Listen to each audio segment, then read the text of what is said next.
Hi, my name is Holland Bankston. I'm going to be talking about sex trafficking today, and this is my keyword outline. Okay.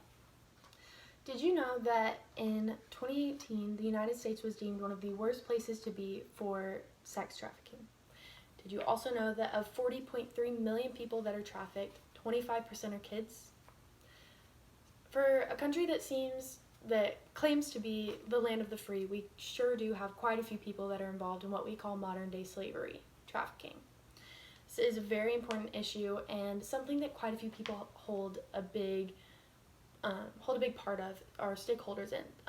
Mothers are a really big group of people, also the law enforcement officers and the traffickers themselves. First, I would like to touch on the mothers that are stakeholders in this issue. So I watched a speech by Blake Lively that she gave at Variety's Power of Women Luncheon in April of 2017. Blake Lively is a famous actress known for hit TV shows and movies such as A Simple Favor and Gossip Girl, but she is also a mother of 2 young girls. She talks about online trafficking and online pornography, which is very common in the US, and she gave many examples and gave it a map of how often this is happening almost every minute of every day and how terrible it is and the toll that it takes on mothers. So when mothers have their kids, they have this unbreakable bond with them, and it's something that they would do anything for their kids. They would, sacrifice themselves. They would do anything for them. And so imagine that heartbreak when one of them goes missing, one of them is just gone, and they're involved in that trafficking and they don't know what's happening with their kids or if they're safe. That emotional trauma is something that any mother is just absolutely terrified of. And there's just that constant fear in every mother's heart nowadays that one day maybe their kid is going to be taken, and that's really scary.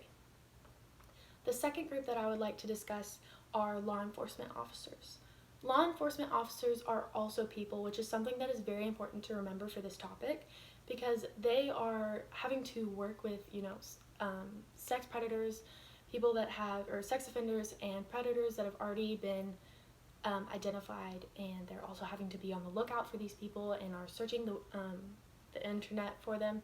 But then they have to go home and they have to see their kids and their families and have to wonder if one day is someone going to also take advantage of their kids? Are they going to have to worry about searching for their child, or someone, taking inappropriate pictures of their child? Is that something that they're going to have to deal with?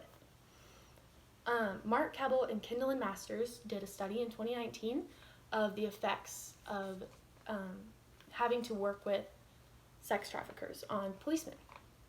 This study showed that it takes a toll on these police officers having to see these terrible things happening every day, having to witness these events.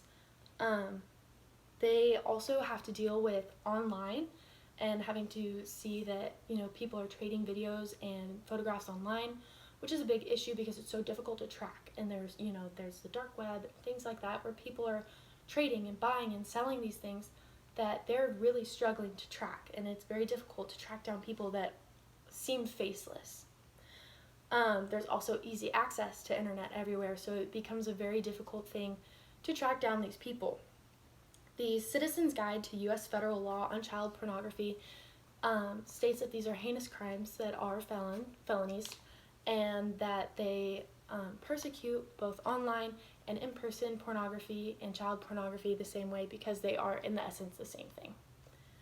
The third party that I would like to talk about are the traffickers themselves. Now, I think this is a very uncommon perspective. Many people don't think about what is happening with the traffickers. They just immediately throw all the blame on them because they are the ones trafficking. So I completely understand that perspective. But at the same time, you have to understand that a lot of these people were trafficked as kids, and that is why they are involved with trafficking as adults. So Catherine Murray wrote her thesis about this. She was a UT graduate, and it is called Technology and Sex Trafficking, a Comparative Study of Trafficking in the United States, Venezuela, and the Philippines. And this thought process is a very foreign thought process to me, because not a lot of people talk about the traffickers in these situations, because it is, the people being trafficked that we usually like to focus on, because they are the ones that need help. But a lot of these traffickers have also been through many traumas, many abusive situations, and that is a big reason that they became involved with trafficking as adults. If they were trafficked as kids, it's very common that they felt like they had zero control in their life, and so as they got older, they felt like trafficking is a way for them to grasp control, to have control of other people, so they became the trafficker instead of being trafficked as they were as children.